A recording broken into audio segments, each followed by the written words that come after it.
The Vatican announced that the Pope, the first Latin American to head the Roman Catholic Church, passed away this morning at the age of 88. It is said that his entire life had been dedicated to the service of the Lord and his church. Well, his death comes a day after he appeared in St. Peter's Square, where he wished thousands of worshippers happy Easter. Well, the announcement of the Pope's death was made by Cardinal Kevin Farrell, who will preside over the conclave to elect the next Pope.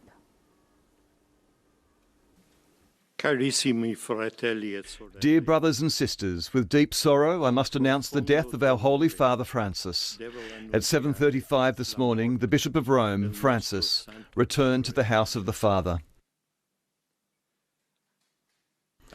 His entire life was dedicated to the service of the Lord and his Church. He taught us to live the values of the Gospel with fidelity, courage, and universal love, especially towards the poorest and most marginalised. With immense gratitude for his example as a true disciple of the Lord Jesus, we commend the soul of Pope Francis to the infinite merciful love of the triune God. Cardinal Kevin Farrell there announcing the pontiff's death. The cardinal will then preside over the conclave to elect the next pope. Well, our religion editor Aline McBall looks back at Pope Francis's life. To the end, there for those he felt most connected with, greeting the masses on Easter Sunday, his last public act. Always a pope devoted to his work, finding it difficult to rest even when told he had to. Recently meeting the King after his 5-week stay in hospital, and yesterday, the US Vice President.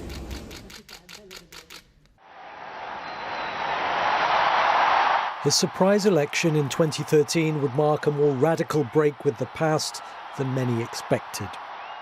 Jorge Bergoglio did have Italian roots, but was born in Argentina. While studying for priesthood, he worked briefly as a nightclub bouncer.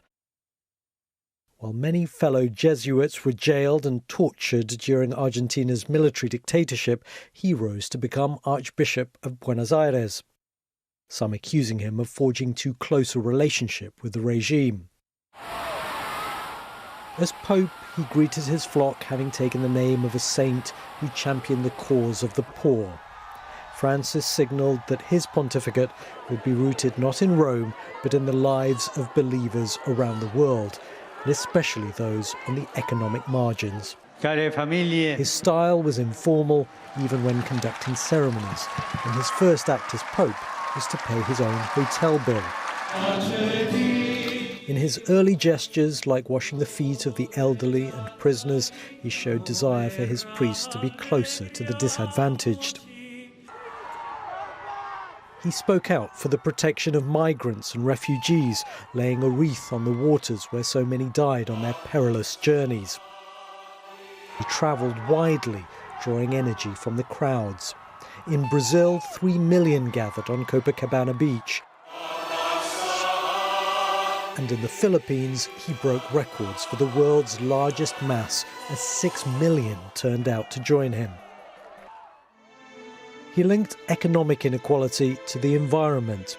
In a video launching a papal encyclical, he said climate change amounted to rich countries inflicting damage on poor ones.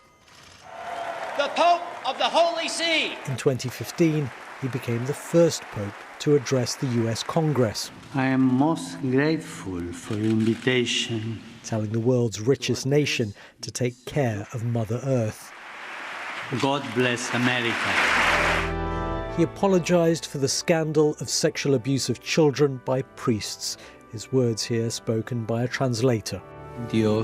God weeps for the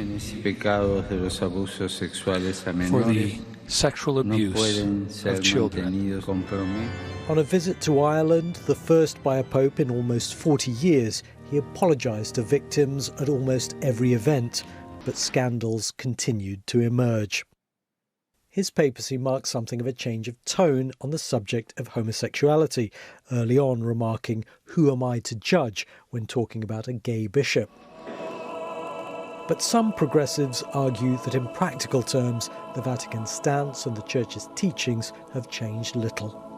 Even so, conservative Catholics viewed him with suspicion. But in some ways, he was as traditional as Pope John Paul II, whom he made a saint. And he had very conservative views on abortion, contraception, surrogacy, and gender reassignment. His style of papacy, though, couldn't have been more different to his immediate predecessor, Benedict XVI, whose funeral he presided over. Through the scores of cardinals from the developing world he appointed, he changed the complexion of the church hierarchy, consolidating a shift in the centre of gravity of Catholicism away from Europe, where it was in decline, toward Latin America, Asia and sub-Saharan Africa. In recent years, Pope Francis was beset by health issues, most noticeably affecting his mobility. In February, he was admitted to hospital with pneumonia in both lungs, but was focused on being able to return to participate in Easter celebrations, a goal he managed to fulfill, greeting the crowds in Rome. Cari fratelli e sorelle, buona Pasqua. He was, above all, a pastoral pope, a man of humility who preferred the fellowship of ordinary believers to the trappings of ecclesiastical status and power.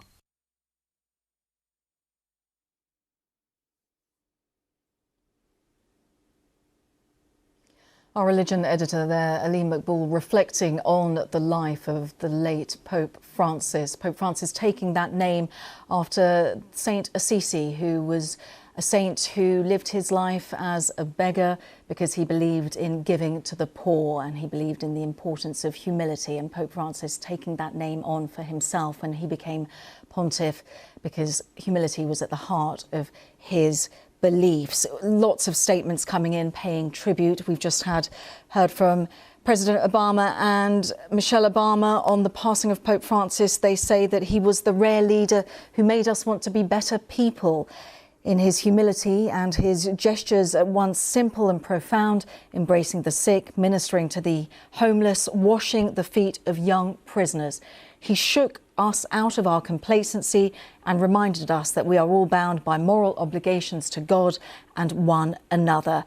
President Obama adds that today Michelle and I mourn with everyone around the world, Catholic and non-Catholic alike, who drew strength and inspiration from the Pope's example. May we continue to heed his call to never remain on the sidelines of this march of living hope. So President Obama and Michelle Obama, they're just issuing their tributes to Pope Francis. We can speak to Professor of Historical Theology at Villanova University, Massimo Fagioli, who joins us now. Professor Fagioli, of course, we talk about the humility of the pontiff, of late Pope Francis. He really did want to change the Catholic Church. We know that for many millennia, the Church was the processes were steeped in gold and in richery and finery. That's something that the pontiff did away with from the very moment that he took on this mantle as the head of the Catholic Church, not least by appearing in white robes rather than the traditional red.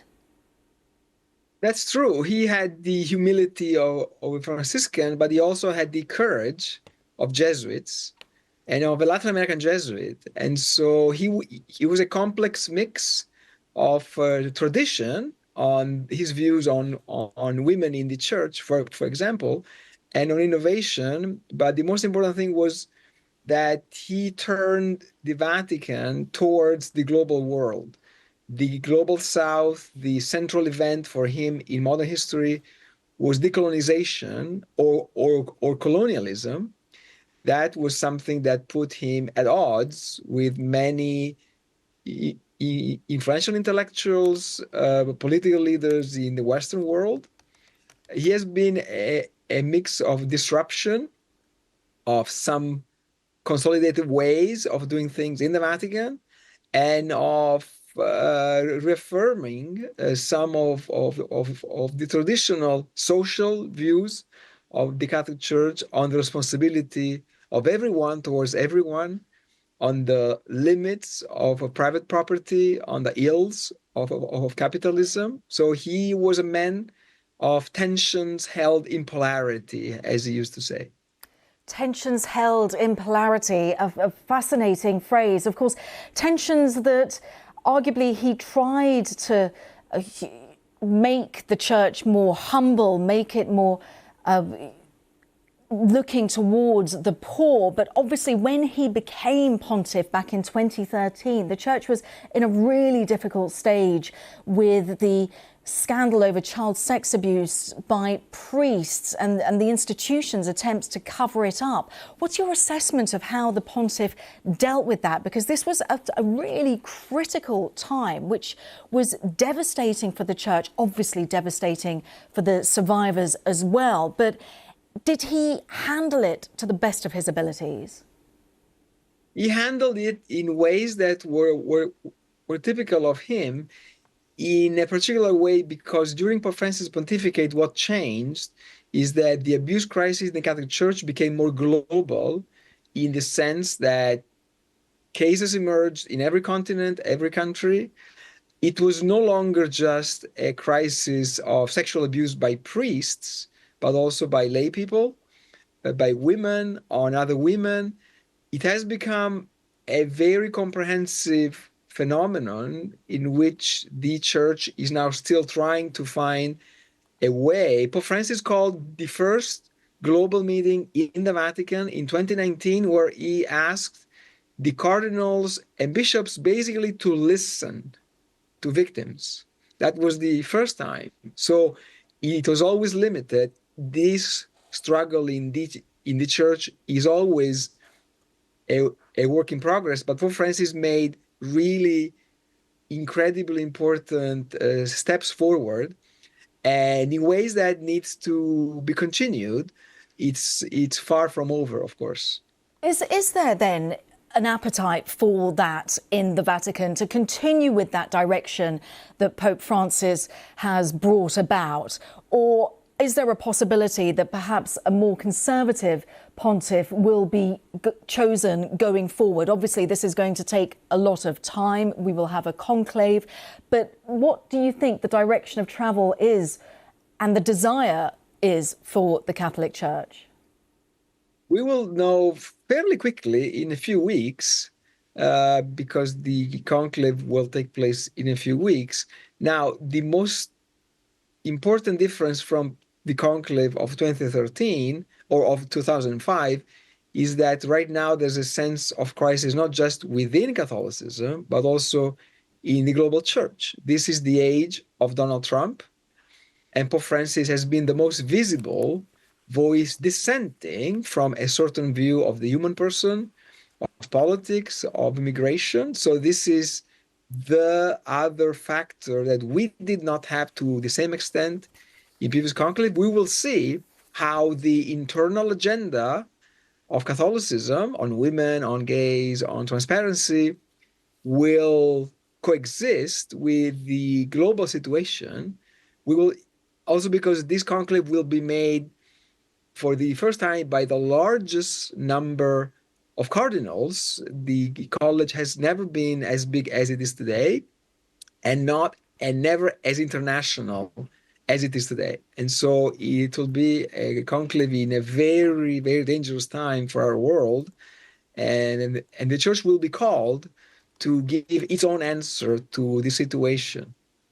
It's fascinating to think that we're talking about religion, obviously, but even behind the scenes, there has to the cardinals are grappling with, to your point, Professor, with the changing dynamic of the world. And we know that Pope Francis, he really did have spats with the Trump administration over whether it be immigration, climate change, capitalism, even globalization, that he spoke out.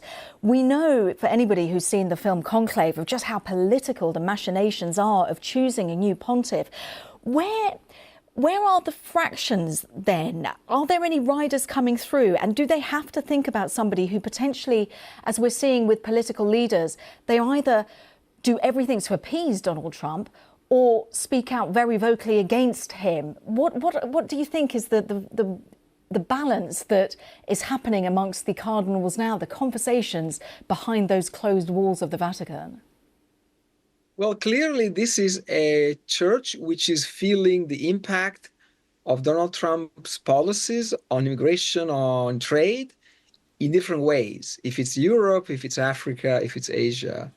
This is something we don't know how it will play out because we are in the middle of this second Trump administration and of other global disruptions.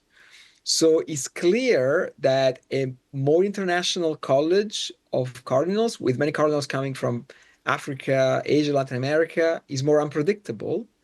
And all of them, I believe, will find some kind of consensus on what it means not to be able to count on America anymore in the sense of the defense of human rights and of human development.